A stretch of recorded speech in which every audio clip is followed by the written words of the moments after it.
atmospheric perspective is the principle that as objects get further away from you, they tend to get less detailed and lighter. And the physical mechanism behind this effect is actually that the atoms and particles in the air actually do obscure your vision if there's enough of them sort of stacked in front of each other. And so in this image of these mountains, you can see that the rocks that are closest to the viewer, there's the most contrast. It gets the darkest and the lightest.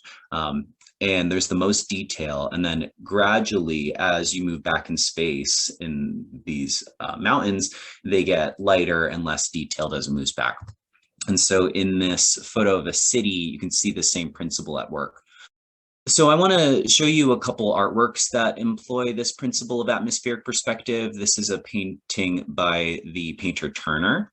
And so you can see the figures in the foreground and the architecture in the foreground. The whole space is darkest with the most contrast in the foreground, and everything gradually gets lighter and less detailed as it moves back in space.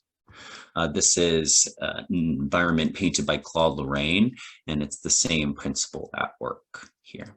And you can also see here where linear perspective helps push the depth as well.